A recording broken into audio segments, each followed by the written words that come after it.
Now tuned into the greatest. The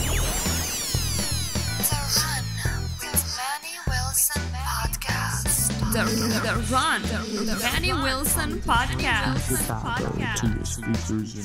The best sports podcast there is. Yes, sir. What's up, everybody? Welcome back to The Run with me, Manny Wilson, all the way from Detroit to Chicago to your speakers and headphones.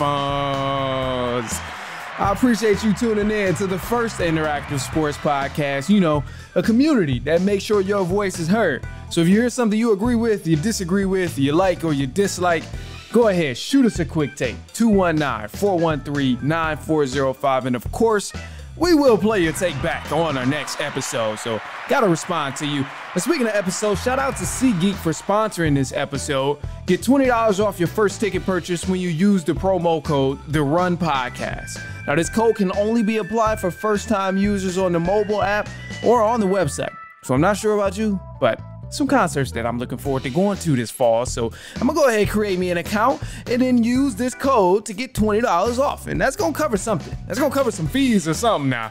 We know how expensive everything is nowadays. So anyway, look, man, hey, NFL is right here. It's right around the corner. I'm super excited about it. I'm loving it. I'm so happy that we get NFL back. What, next week? I think it is.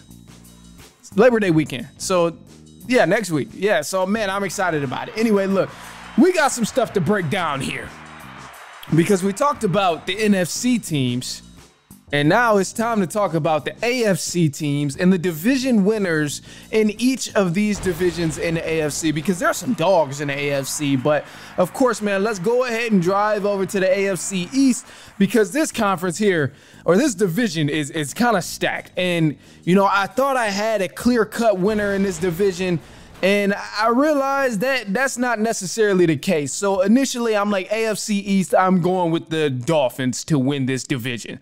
The Miami Dolphins have complete control over this division. They were top 3 in sacks last year. They led the league in total offensive yards. They led the league in total passing yards last year. So this offense was already rolling. And then not to mention their defense is pretty damn dynamic as well. So you got to consider that too when you're talking about the Miami Dolphins.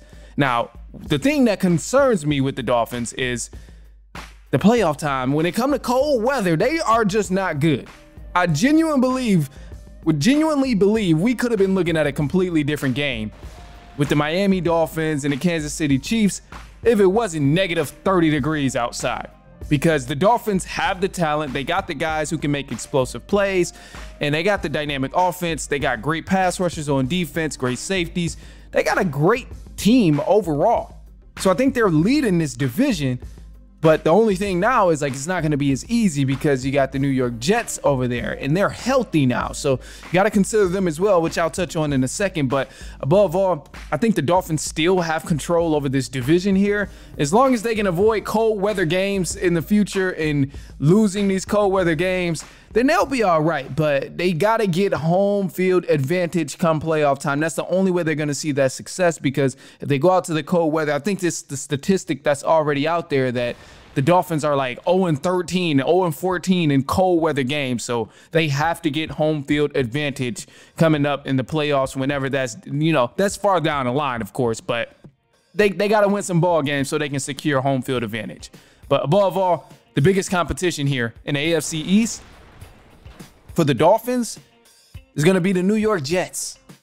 And the Jets got a solid team. They're a solid team all around. We really didn't get to see the Jets have a fair shot last year because obviously we know Aaron Rodgers went down with the Achilles issue and the Achilles injury. That was tragic. So that just pretty much ruined the entire Jets season. But as bad as they were last season, they were still ranked number 3 defensively in yards allowed last year. So they brought back a lot of those guys that they had on the team last year. Still got Sauce, still got the linemen that they have. Actually, I think they added another piece on that line as well for the defense. So, they got their quarterback healthy, and above all, you got Aaron Rodgers there with all of those weapons on the offensive end. You are bound to cause some sort of damage.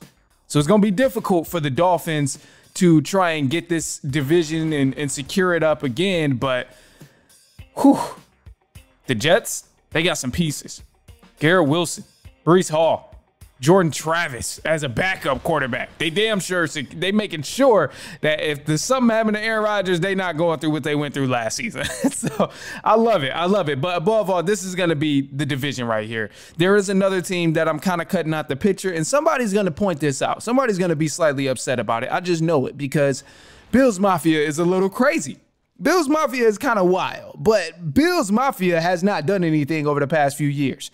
And, you know, I get Josh Allen is there. I get the hype around Josh Allen. But at the end of the day, come playoffs, they just cannot secure it. They cannot get anything done. So I don't have much confidence in the Bills, and they lost a lot of pieces this year as well when you think about the team that they had compared to last year. So I don't believe they'll really get it done. And then matching them up against the competition that's now in that division, I don't see the Bills thriving over anybody. The Dolphins are elite. They were an elite team last year. The Jets, they were supposed to be elite, but however, we know they had some injuries that went down. But, you know, it can still go either way. They got some young talent. Keon Coleman is there, who's going to be an exciting receiver to watch. Obviously, Josh Allen is going to have to feed him the ball because no more Stephon Diggs. And, you know, they got to score the ball above all. That's the only way anything is going to happen in terms of, you know, what they can do this season. But I think this division of the AFC East is going to be nice. But I'm still going with the Miami Dolphins to go ahead and wrap this division up, even though the Buffalo Bills did secure last year. I'll be shocked. We'll see.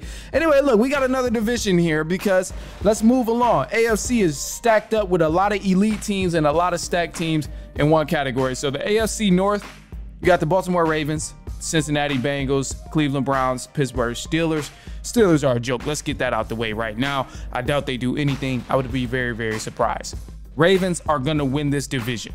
The Baltimore Ravens will win the AFC North. And it's going to be tough to do, but I'm giving confidence in the Baltimore Ravens because obviously we know they won last year. And each time between the Ravens and the Bengals, whenever they've won one, they've won two. And it sounds crazy, but both times the Bengals have won the division, they went back to back. And then, but the years before that, when the Ravens won the division, they went back to back. So because the Ravens won last year, I'm just convinced that they're going to go back to back and go ahead and win this division of 2023 and 2024. Now it's going to be tough, not going to be easy because clearly they're evenly talented teams. When you talk about the Ravens and the Bengals, both have great quarterbacks, both control the offense in dynamic ways and just have great plays that they can explode on. Like, I love both of these teams. Going to be great football all around, but I think if I had to put my faith in it, I'm going with the Baltimore Ravens. They were just really, really hot last year. Obviously, we know they added Derrick Henry. He's going to be a help, but I don't think it'll be much different than what we've seen last year from the Ravens, simply because they were already dominant last year. As far as the Bengals, health was really the main factor for them of why we didn't see them thrive at all.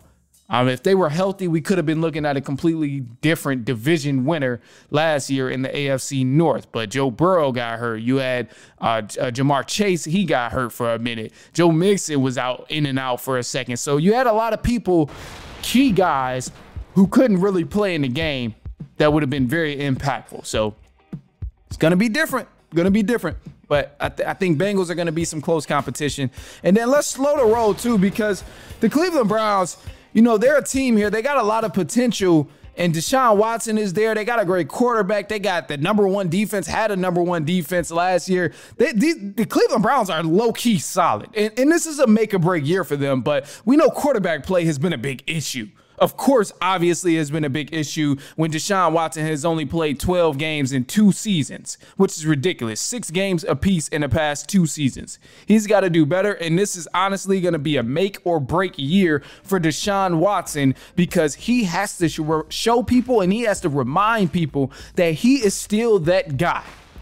We didn't see it when he played 6 games last year. He damn sure didn't look like he was that guy. And now they have a legitimate shot at turning things around. They still got offensive pieces there. They still have all of their defensive pieces. So the Browns have a good team. Let's put that out in the open. They can compete with the Ravens. They can compete with the Bengals. but they're going to need their quarterback to play like the guy we thought he was and the guy we've seen in Houston, because he ain't looked like that these past few years. So, hey, I have hope for the Browns. I hope they do accomplish something. I hope they, have some sort of a good season, but it'll still be interesting to see, who really ends up coming up out of this division of the AFC North. This is probably the toughest division in all of football, between the AFC North and the NFC North, two of the toughest divisions in the NFL right now, for sure. But I'm going with the Baltimore Ravens to win the AFC North. Anyway, look, AFC South is here. Houston Texans are going to be the winner of the AFC South.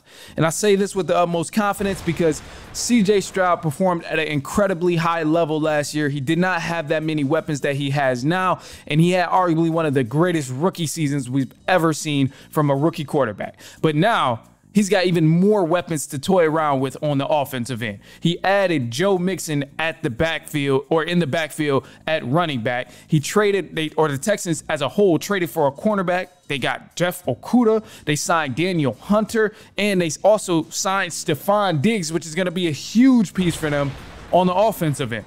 So you got multiple guys who you picked up on the defense, and then you also got some people at receivers. Still kept your Tank Dell, Nico Collins, grabbed those guys, brought them there in Houston. So I'm looking forward to seeing a high-flying offense, an explosive offense with the Houston Texans, man. And the only team here that can possibly challenge them is the Jacksonville Jaguars. Jaguars, they low-key got a squad. I think they're a sleeper team for sure, because Texans, they made so much noise last year. People only really cared about them in that division, but nobody really realizes that the Jacksonville Jaguars made hella moves in the offseason. They grabbed the defensive lineman, Armstead. They grabbed a cornerback, Ronald Darby, safety, Darnell Savage, and then they picked up an offensive lineman, grabbed some wide receivers as well. You got Gabe Davis there, Devin Duvernay. Like, Calvin Ridley is still on this offense for the Jacksonville Jaguars. So they have the guys there. They have explosive guys who can turn the plays up big. They have some good playmakers. It's just the fact that, it's not a lot of excitement. So I think either way it goes, they're going to live up to some sort of expectation and make people realize that, hey, they are really here to stay. So I'm excited, but you cannot sleep on the Jacksonville Jaguars at all, because they got a squad. And then the last team in this division, we kind of know who the winners are. The AFC West. Not really much of a conversation, truth be told. Got the Chiefs, Las Vegas Raiders, LA Chargers, and then the Denver Broncos. Broncos ain't winning nothing. Chargers, they don't have nobody to pass the ball to. Justin Herbert about to be throwing to himself. Got a straight defensive line. I like it still, but not doing nothing.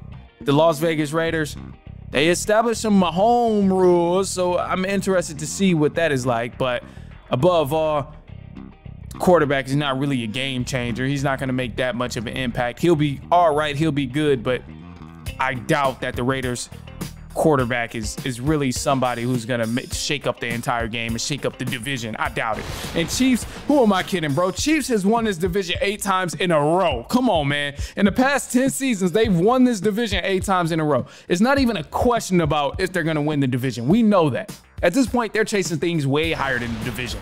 This is not even a discussion of who's going to win this division of the AFC West. It's easily going to the Chiefs. I give 1,000% confidence that the Chiefs will win this division. And if anything else happens where they don't win this division, man, I just might stop podcasting. I just might stop podcasting. I don't know. Anyway, look, man. All right, look. So, hey, shoot me a quick take. I want to hear who your division winners are. I know I kind of went through a lot. There's a lot for the first segment. Dogged some teams out. Elaborated on a lot of different teams. So shoot us a quick take. 219-413-9405. Of course, we'll play your take back on the next episode. But anyway, look, man, we haven't really had no news going on today, but we do have some more things coming up. Deion Sanders is out here, and Anthony Edwards is out here saying some things about the different eras of basketball. So, of course, we got to touch on that, but we'll be right back. It's halftime.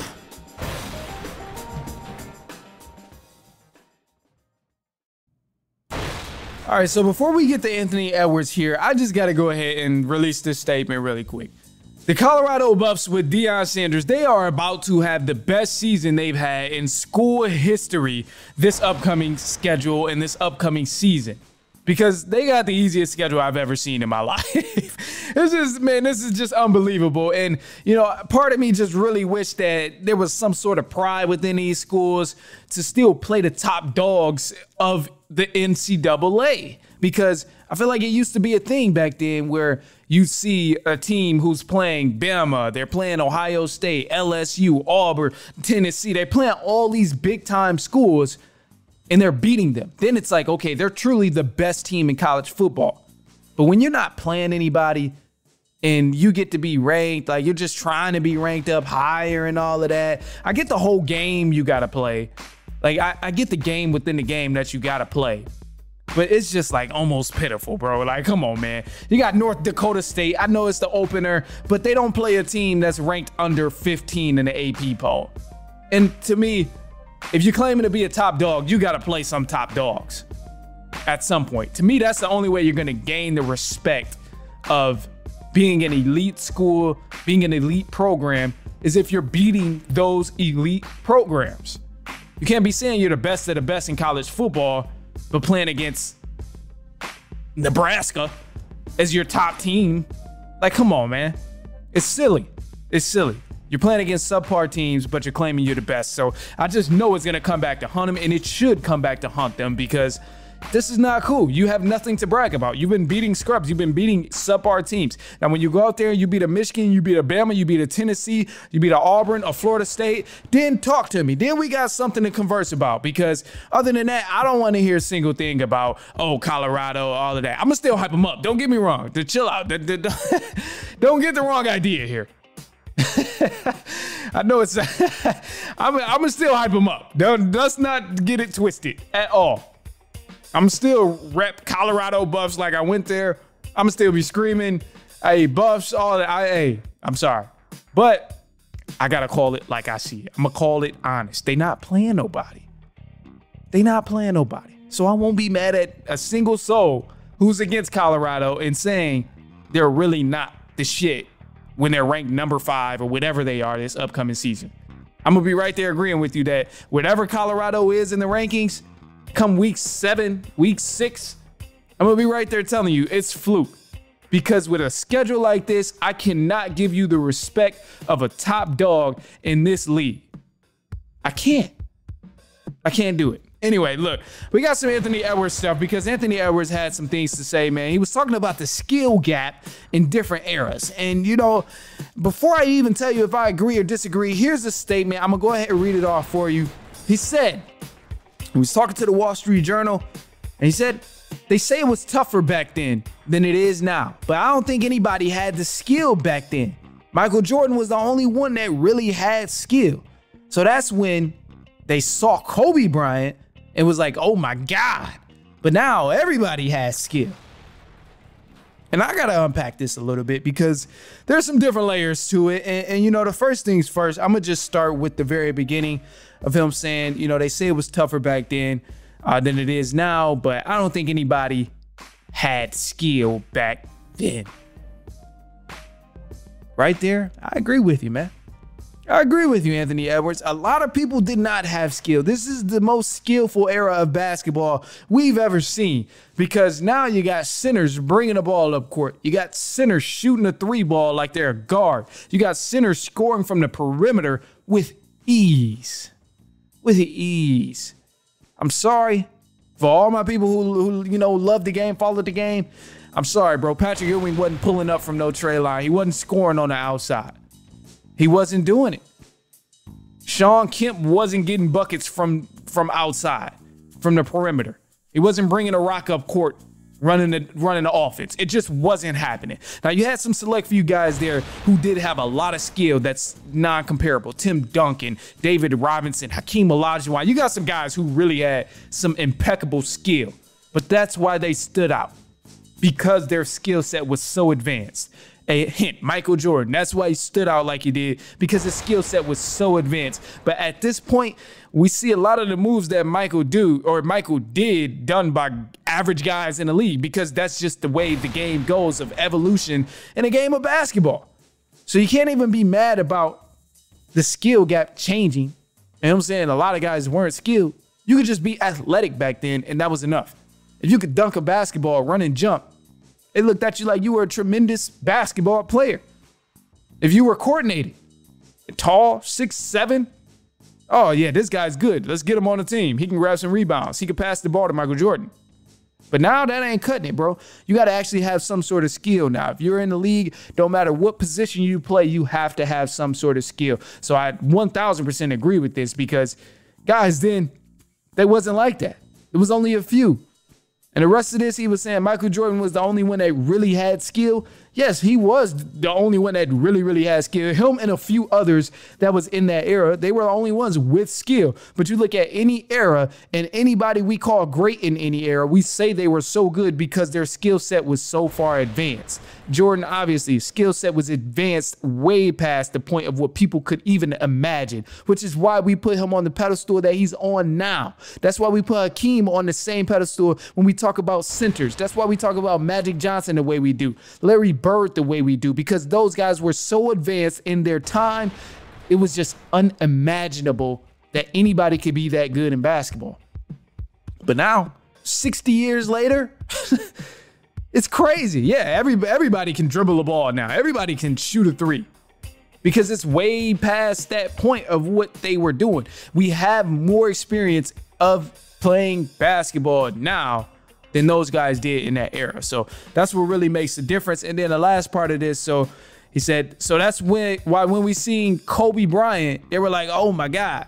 But now everybody has skill. And that concludes my point, man. Everybody in the league has skill. You cannot be in the NBA unless you are a skillful guy. Being 6'9" and athletic just might not cut it anymore like it used to maybe 7 years ago. Now you got to know what you're doing.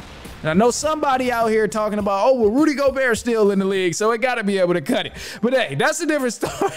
That's a different story. You see why we be on his ass like we are, because ain't no reason he should be that tall and unskillful.